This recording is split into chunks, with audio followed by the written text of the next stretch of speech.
There's no losing, only learning. There's no failure, only opportunities. And there's no problems, only solutions. Failure is the mother of all success. If it wasn't for Michael Jordan getting cut from his 9th grade basketball team, he wouldn't have become Michael Jordan. All they can do is learn and come back bigger, better, stronger, because all it's gonna do is lead you in the right direction. If you're always winning, then you don't really understand what it is to win. You gotta take those losses, you gotta take those hits. There's gotta be the valleys, the peaks, the ups, the downs.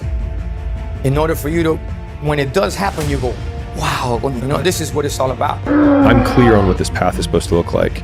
And these rocks and these dragons are things that I'm gonna have to slay along the way to get the princess or get the treasure. I get happier about the harder it is because I know that no one else will follow. It's a selection effect.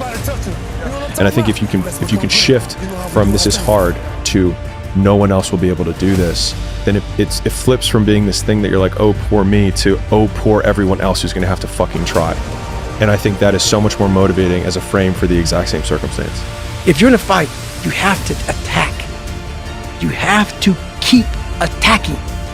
The enemy has to know he is not going to give up. You must break the soul of whatever the fuck is in front of you. You think when you're young that you have all this time.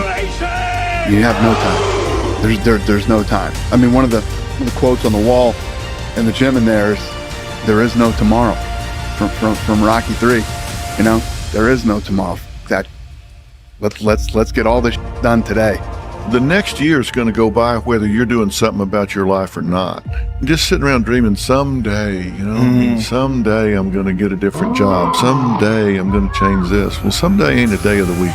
You got to say, okay, I'm going to take this small step by there, this small step by there. We don't leap tall buildings in a single bound. We take it a floor at a time. Human beings, we're a blip in existence. Death is promised. So what do you do with your life?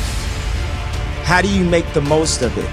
How do you make your voice the loudest? Winners, the difference between them and the spectators is the winners have a belief that overrides the crowd's disbelief every single time. Their belief is so strong, even though they hit failure, they get knocked on the ass. They're finding intestinal fortitude to stand back up again, face that same challenge, learning from the previous mistakes, and make it happen. Let me tell you something, homie. These women ain't going nowhere. These clubs, these parties, all this shit ain't going nowhere. The more weird you are is a reflection of how committed you are to focusing on your shit, molding and shaping and developing your ideas and your craft so that when it's time for you to make your rounds, you gonna fly.